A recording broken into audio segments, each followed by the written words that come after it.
the morning, beneath the stars so bright. Pull your hat down, make sure your cinch is tight. Horses kinda snuffy, cold chill up your spine. They'll get your ass moving, son, we're burning daylight.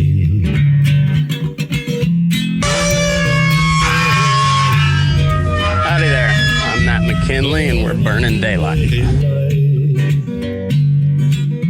In the saddle till the job's done right. Welcome to Burnin' Daylight, the only podcast for the working cowboy. Brought to you by Stetson Ranches out of Fromberg, Montana. Well, howdy there, daylight burners. Happy Wednesday, I believe. Yeah, Wednesday. Recording this on Tuesday, but you'll be hearing it on a Wednesday.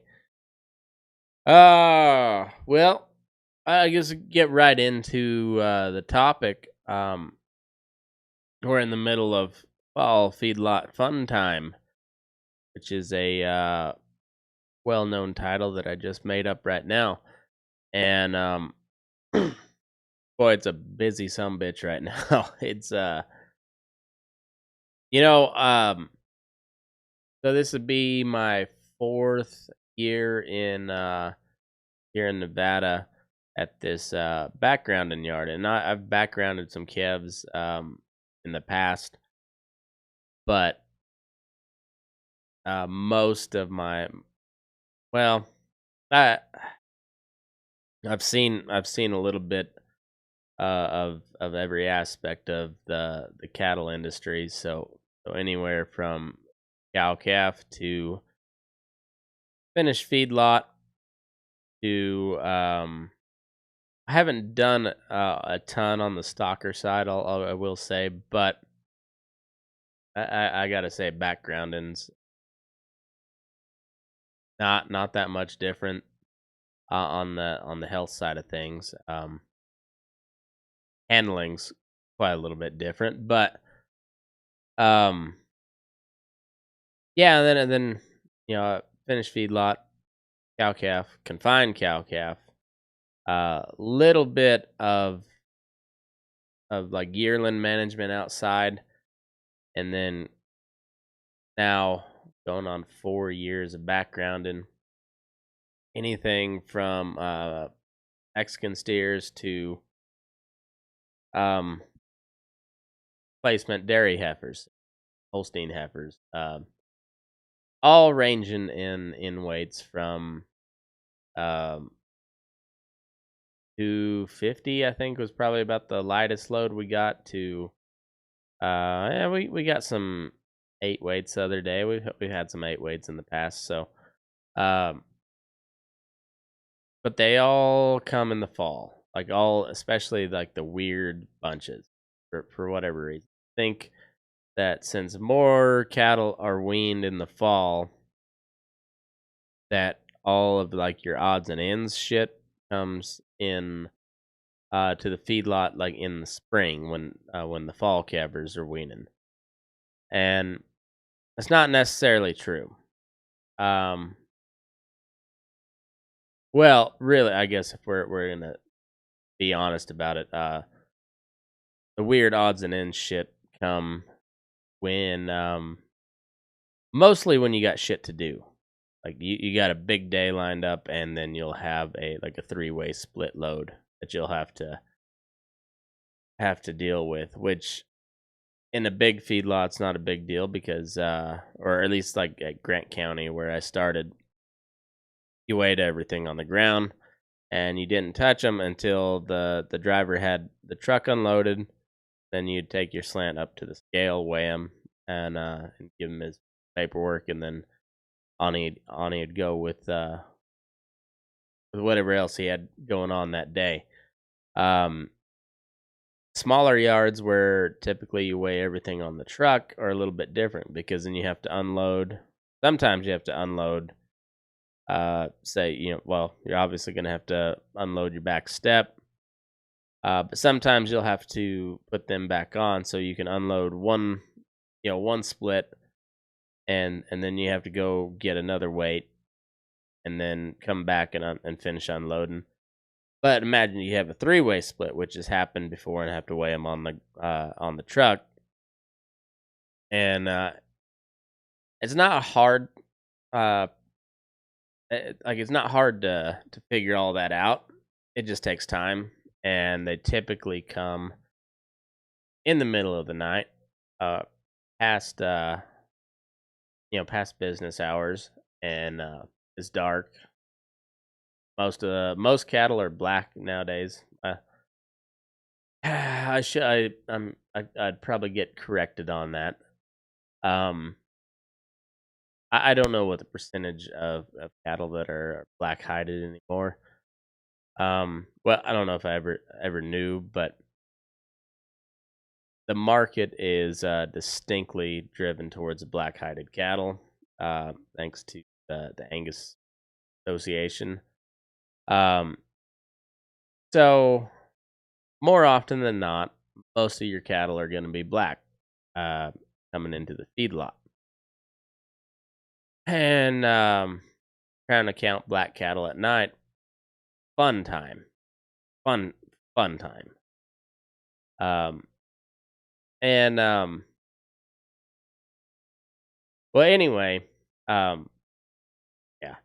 I got off on a tangent there, but long story short, most people calve in the fall, or wean in the fall. They calve in the spring, wean in the fall, and therefore it's weaning time, and there's a lot of cattle moving. So, like I said, a couple different times on this show, like if you at this time of year, and you're gonna see a lot of cattle trucks on the highways. So just be careful, be safe. There's somebody's livelihood on the line right there. Um, like most of the time, but like in particular this time of year where everybody's weaning. So like those are calves going to uh going from a ranch to wherever else they're going. And a lot of times those folks that have cows on the truck going to somewhere, or calves on the truck, like that's their one paycheck a year. Um and I don't know how many people realize that. Like most of your cowboys know that. If you're cowboying, you're gonna get paid uh, every week, 2 weeks, month, whatever the setup is, or by the day. But most of the time, the rancher that he's working for, uh, he's getting paid once a year, and he's like that's the part where like the budget stuff, and I'm not good at it by any means. But like you got to really follow a budget when you're looking at one payday a year. And yeah, so those trucks headed down the highway with ball and calves. That's somebody's one payday a year. So uh, just be aware. Don't be an asshole on the highway. Uh, it's a lot harder for them to get stopped in a short amount of time than it is for us, and then plus they got a bunch of calves on the back. So anyhow, I don't stick up for truck drivers very often, but I will this time of year, just out of the goodness of my heart. Um, but I guess I thought it'd be a pertinent topic to talk about, since there's quite a few younger fellas that listen to the show, and gals too. And I don't know how many of them are in the feedlot world. I get some messages from time to time, but I also have a coworker who is kind of new to the feedlot business, and not that he doesn't know what he's doing. He's been around cattle um quite a bit, and but there's just something a little different about the feedlot. I mean, every aspect of the cattle business has has its own um own set of like unique things about it. But um, I've been in the feedlot now for 12 years, about something like that. 11, 12 years. Oh well, it's 21, oh 09, yeah, so 12 years. And like I said, I've seen just about all aspects of the feedlot business. So I've been around a little bit. I won't say that I know it all, or I'm the best person to be speaking on the subject by any means. But I've been around it a little bit, and I mean I'm pretty decent at what I do. Uh, I've I've kept pretty good dead numbers, and but it's taken me a lot to get to where I am now, and I can see cattle um a couple days ahead of where my coworker, who has a pretty good eye for cattle, um I can see a couple days ahead of what he's seeing, but that's not that my eye's better. It's just strictly from experience, just seeing it. I hate. I don't know if I've ever been a fan of the phrase "been there, done that."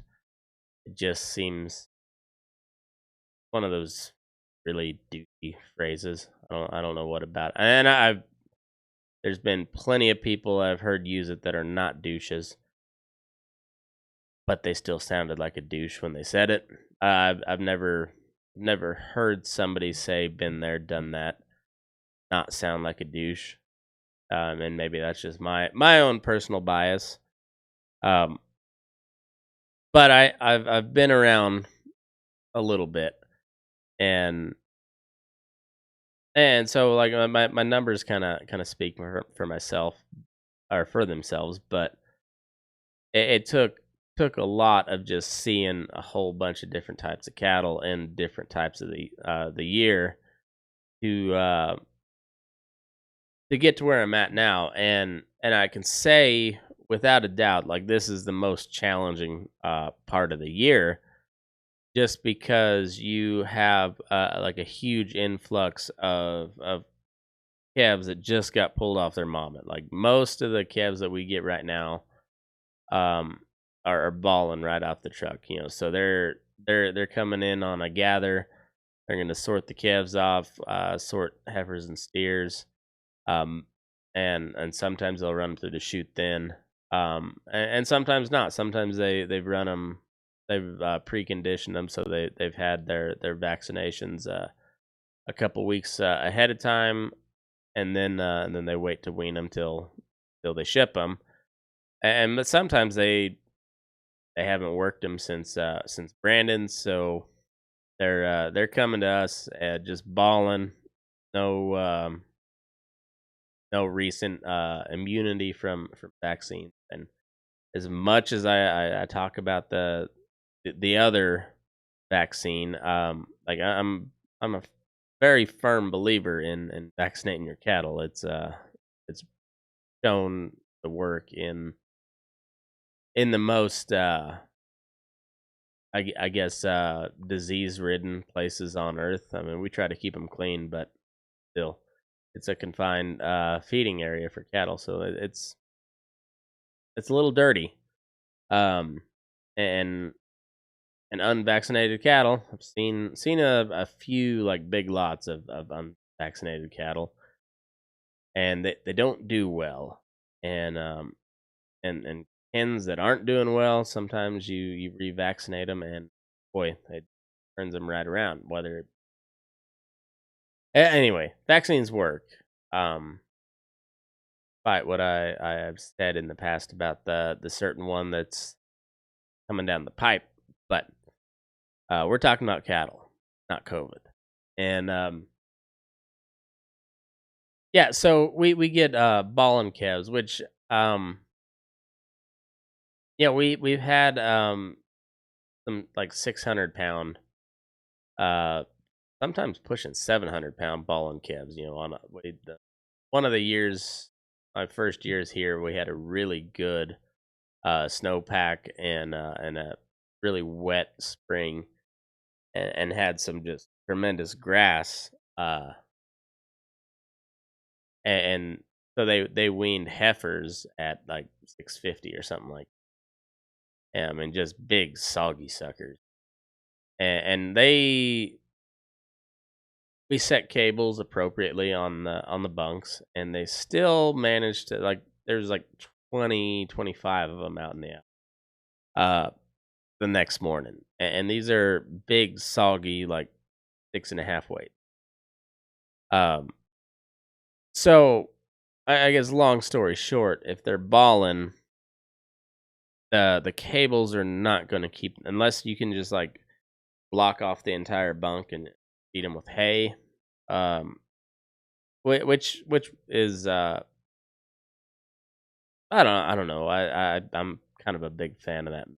And you don't have to worry about feeding them. You But it's also a little harder to get them to come to the bunk after you when you do start feeding. But I don't know. I'm a big fan of that. But it's a lot of labor intensive shit. Putting panels in front of the bunk. So either way, and then if you're cowboying for a living and you have a choice of setting up panels every time you get a new load of ball and calves in, or just taking an extra, sometimes 2 hours putting strays up on horseback, I'll take the putting strays up on horseback, even if it means leaving a little bit late. I don't like moving panels, and the only panels we got over here, or at the yard anyway, big, heavy, awful outer river panels, which are, well, they're awful until you put them where they need to be, and then yeah, they'll withstand a buffalo strike, and but you might pop a hernia moving one of them, and those are the panels we got. So, given those two choices, I'll put cattle up on horseback, uh, rather than move those bastards. Plus, if the calves are out, there's a decent chance that you can shake out a loop and justify shaking out a loop and go chase one down and rope it. So yeah, just expect, if you got ball and calves coming off the truck, you're gonna be either one, moving panels or um, putting calves up all the time. It's gonna add a couple hours onto your, or cut into your break time. One of the two, and that's just how it is. But hay is your friend. Throughout all of this, hay is your friend. Particularly like if you got grain hay or grass hay. Um, but even like hays, I don't know what it's like back in the beef belt right now. I haven't really paid much attention, or the Midwest or anything like that. But hay is through the roof out here. We've been in a big drought, so like I know Montana and North Dakota, I'm sure their hay prices are god awful high right now. So with that and being in drought, the supply is going to be pretty limited. So a lot of people are pretty hard pressed for what they got for forage at the moment. So even if you're stuck with feeding expensive alfalfa, I know if you're feeding cattle, you're always looking at that bottom line. Well, anything in cattle, you're looking at that bottom line. And yeah, I don't know. You just gotta, hay is your friend. You gotta balance that of like, am I spending too much on hay per head, and how much extra, if I'm feeding straight alfalfa on top, just just to get them to eat a little bit. And you know, you have one bloat on you, but in the meantime, it gets cattle to the bunk quicker, and they gain better. I mean, you kind of got to forecast that out, and a lot of times, like if you're having some real health problems with those calves, if you just throw a little bit of hay out in front of them, um, they're just more likely to eat the hay because they're used to being on grass, and then that ration's just foreign to them. So if you throw some hay out in front, at least they get something in their belly and they start to feeling a little bit better. And stress causes a huge amount of sickness, so they've all got these bugs in their system, and if you can just settle them down a little bit and like get them to eat, then it lowers the stress level, or they're less likely to get sick. And sometimes they're right on the verge of getting real sick, and you get some hay in front of them, well, then they kind of perk up. So hay is your friend when you're dealing with these cattle, but also keeping eyeballs on them. And a lot of times that just means standing in place because, like I said, they're balling, so they're just pushing the fence line all the time, just playing NASCAR, just lap after lap after lap. So sometimes good to just sit at the back gate. They'll come to you, and sometimes they'll just sit there, and you can get a pretty good look at everything, and then they'll move on because they're just pacing the fence line, and then go ahead and slip in through the gate. And instead of riding through them, especially for like the first day or two, go sit at the water tank. And like I said, they're searching for mama, so eventually they will come to you. They'll bawl right in your face. It's gonna get real loud, and all you're gonna see is a bunch of flared nostrils and open mouths. And but you can sometimes just pick out one or two in the back that got their head down, and they're not coming up, and they're not really bawling. And then if you keep watching them, you'll see them follow the pin around as they make their lap, but you'll see them coughing in the back. Well, go ahead and pull those, and you can kind of time it up when big group goes past the back gate. Swing it open, and then here come those stragglers. Cut them off. It's they're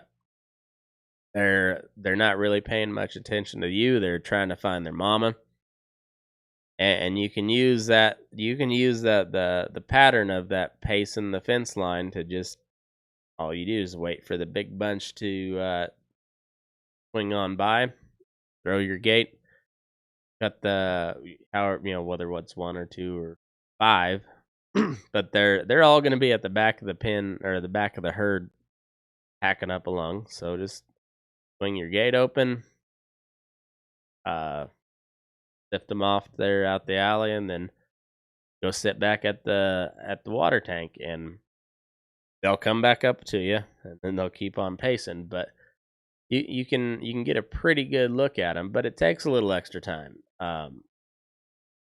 because I mean they're fallen calves. If you like, if you're sitting there at the tank and they all come up to you bawling, and then you happen to fart, or just like move your leg all of a sudden, they're all gonna scatter. They won't go far, obviously. Got good fence anyways. They're not gonna go far. But they're gonna spook, and they're gonna run. And they're all gonna scatter. So you're better off, instead of trying to ride through them or keep up with them as they're pacing the pen, and then then gonna spook and scatter all the time. Just sit there at the water tank, and they'll come to you. And you're probably not going to be able to see much those first couple days. Those stragglers that you cut off as the herd passes you, they're going to be real obvious. Those are going to be those Ray Charles calves, they call them. Because Ray Charles could have seen them, and he's blind. I'm sure it was a hilarious joke the first time it was told. sure of it. Um, anyhow, so the first couple of days you're not going to do much, but after that, when they start settling down and they start getting a little quieter, um, that's also when all that stress effect is going to kick in. And you know how it is, like you're if anybody has ever uh, flown with their family, and especially if you have younger kids and strollers, diaper bags, and this and that, and security, and lines, and people, and your both your kids walk, and you're you don't see people a whole lot. So you're in the city, but not only are you in the city, you're in the airport, and people from all over the world, and you're trying to corral these two little crotch goblins. Yeah, and then you finally get home, and you just feel beat.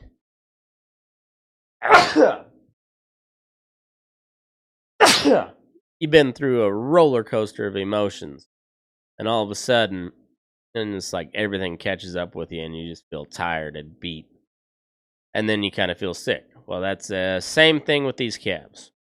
Same thing. So you're gonna expect after they finally settle down and they catch their breath, then you're like, oh, holy shit, I'm sick. I feel like dog shit. Like, not only did I feel like dog shit after I kind of came down off the adrenaline rush, but then like it continued into the next day, and then just so you can see them, but usually by like the second third day that oh yeah, they're definitely sick now. Well, at that point you're like I won't say it's too late, but you should have pulled them when you first saw them because the way these calves work, like I said, they're sometimes they have a like an you know full immune system regimen. You know they're fully vaccinated, if you will.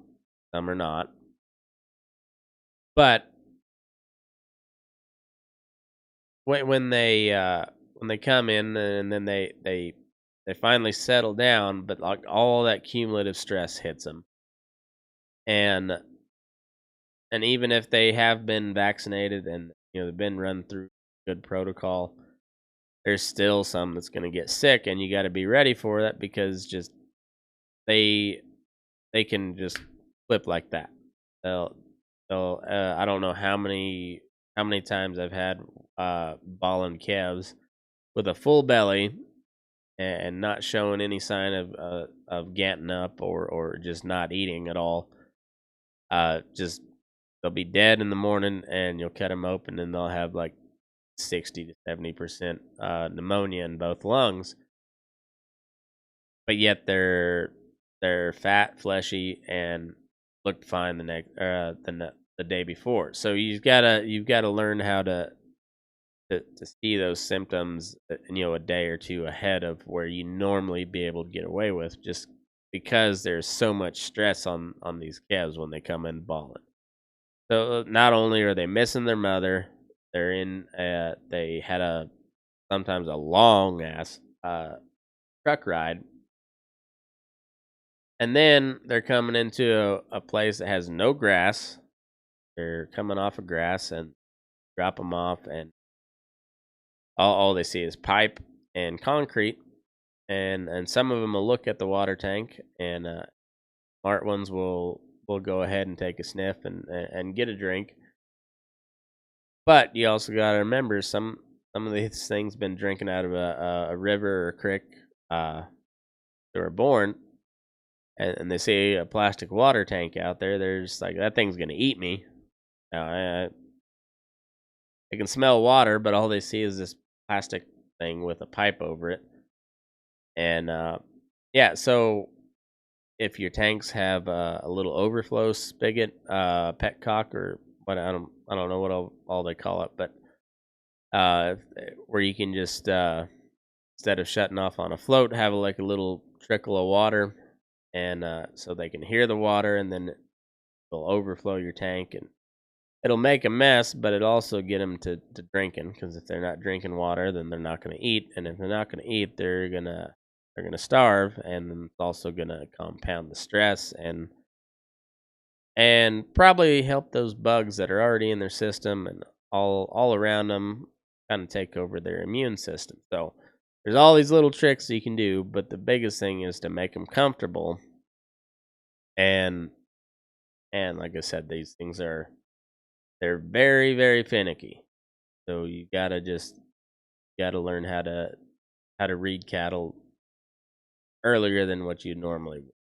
And because sometimes the day that you'd normally pull a calf and he'd temp hot and you could doctor him and he'd be on his way, by the time you catch a ball and calf at that stage, he's already past you've either missed him and he's dead, or get him doctored and he dies a day or two later, and it just it's too little too late. And the only way to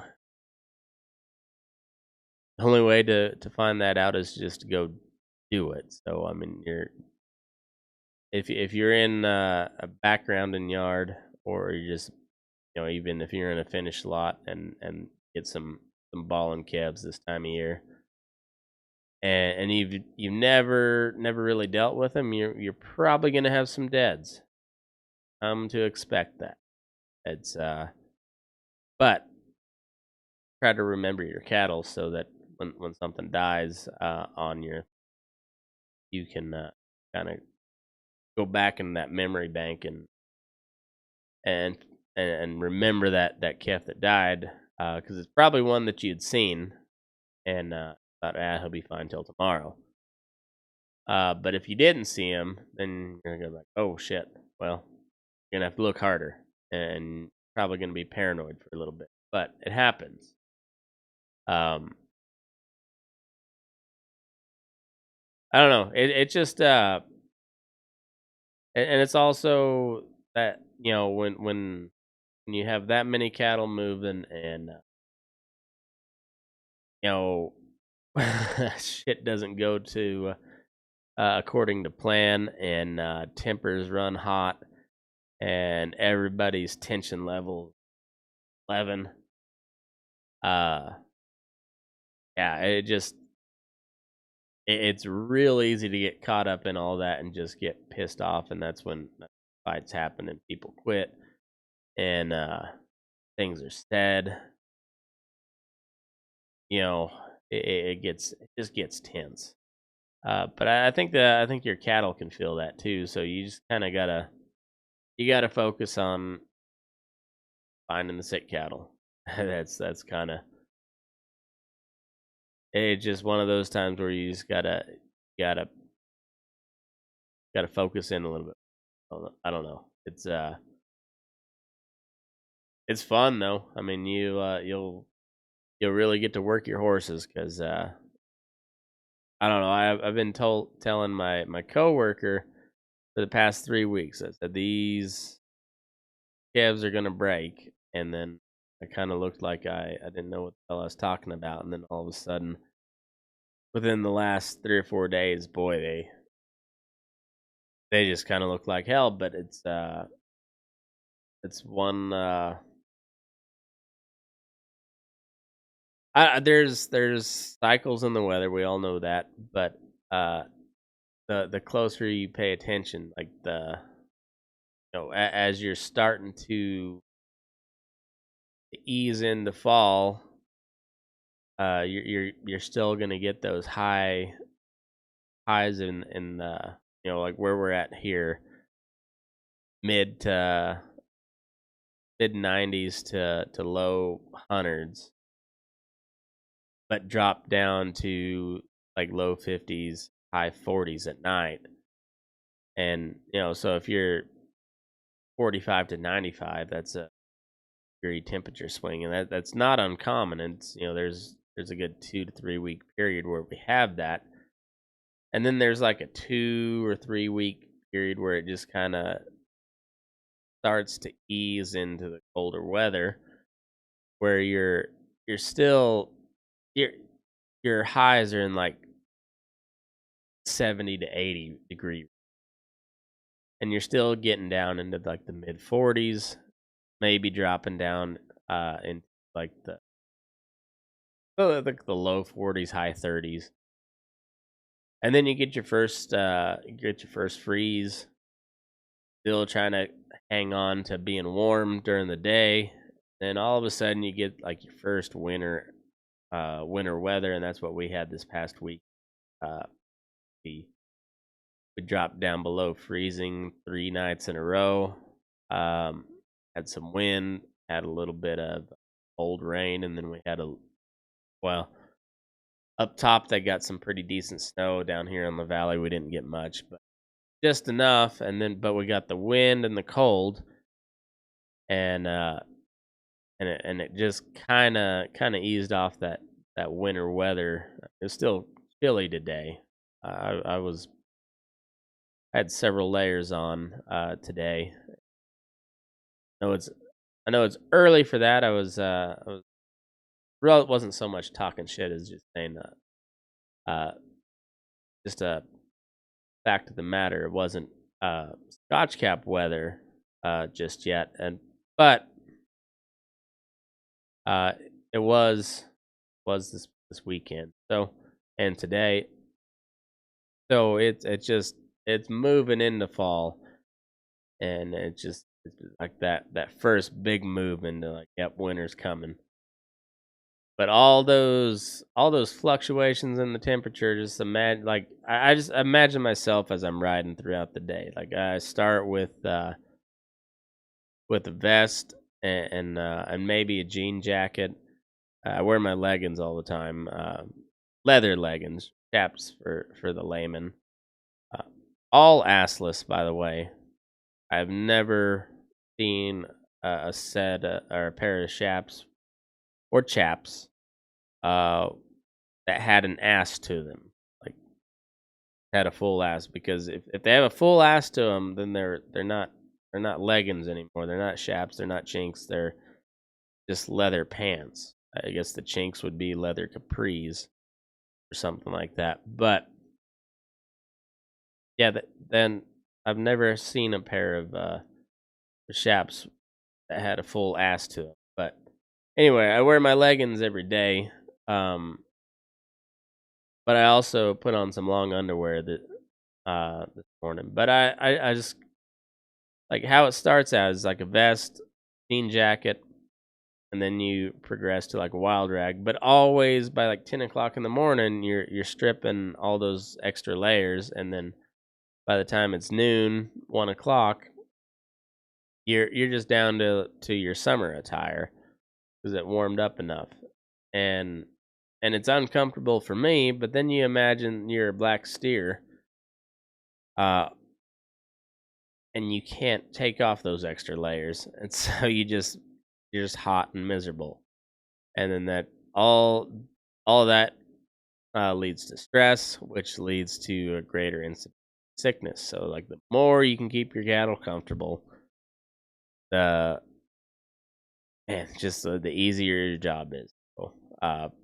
bed your cattle down, keep hay in front of them, turn your overflows on, so they can hear the water, they can smell the water, and they can see the water on the ground. Because most of them, that's what they're used to seeing. So, not most of them, but a lot of them, and just the more they can see the waters there, uh, you know, quicker they come in, take a drink, and which means quicker they get on feed, and the quicker they get on feed, the faster they turn around their health. So, feed is key. Like if your feed truck driver is leaving piles in the bunk, let your feed manager know, and make sure they feed evenly so everybody gets a chance to come up and eat. And but those first 2 or 3 days, best thing you can do is just kind of watch them, because if they're not real sick and dire need of medicine, muy pronto, they're gonna be pretty tough to see when they're on the move like that. So the real sick ones, they'll stand out like a sore thumb. But once they stop pacing, better have your spectacles on and get a good eye on them because there's a chance they could fall to shit real quick. So I don't know. It's a fun deal. It's a stressful time of year, but I sure enjoy it.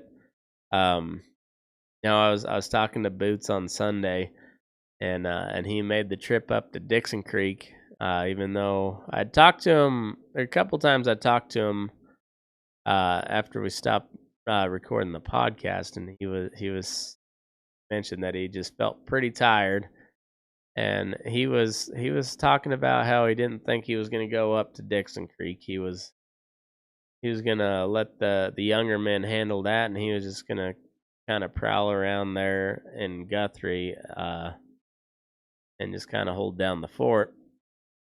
Then I talked to him, and he was sitting up at Dixon Creek in the pickup, waiting on the other cowhands to show up with the horses and whatnot. And he said, "Well, it's the time of year I like, or he's this the type of work I like best when you got a big crew of cowhands and a lot of work to do, and it's kind of fun. That's kind of what he lives for, and as stressful as this time of year, it's a good time of year because you're getting some good cattle in the feedlot.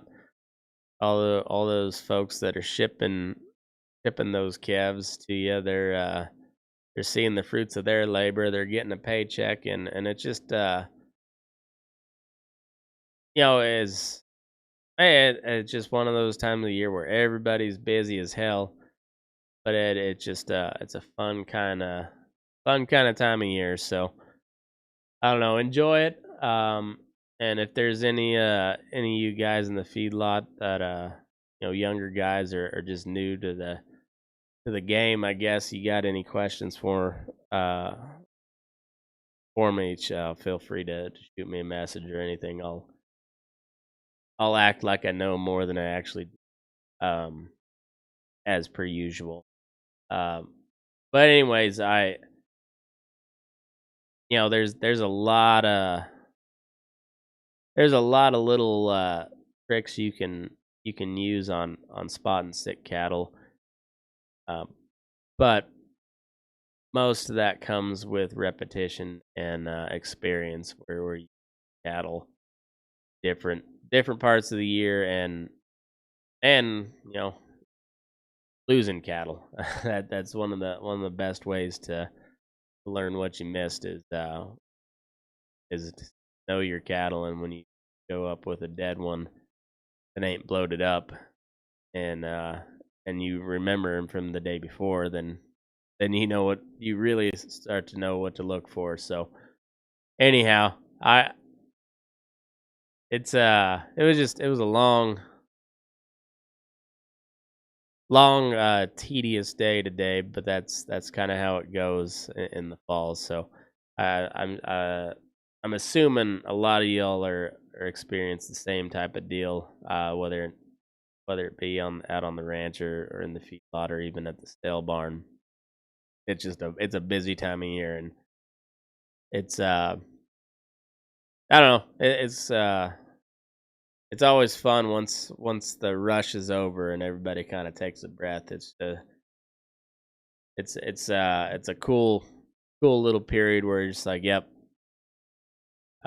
we handled our shit, and now we get to kind of if you're on the ranch, anyways, you get to kind of take a breath until calving starts back up. But for us here, and inside, it's the work's just getting started, but it's all part of a big cycle, and everybody plays a part. So I enjoy it all. But anyways, hope everybody stays safe out there.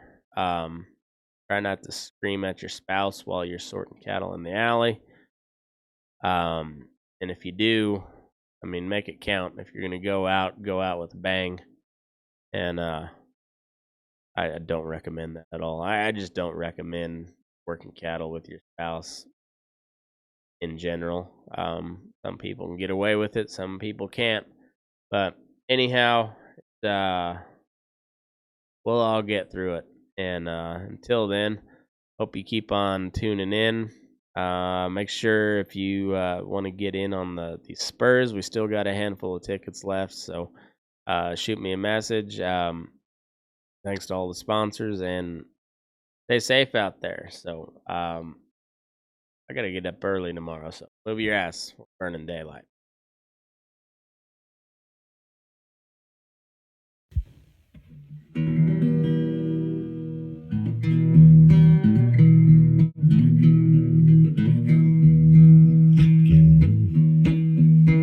Your eyes up in the morning, beneath the stars so bright.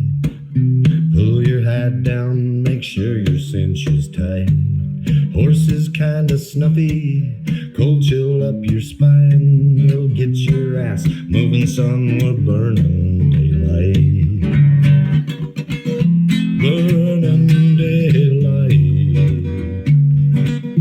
Burning daylight.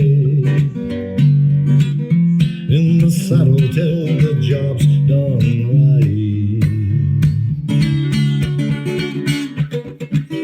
Burning daylight. Well, life is just a gather, and you won't catch 'em all. But when you ride through the gate, make sure you sit up tall. I can see the horizon, it's looking pretty bright. Well, get your ass moving, son, we're burning daylight.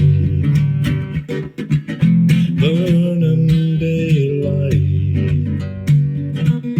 Burning daylight. In the saddle till the job's done right. Burning daylight. Burning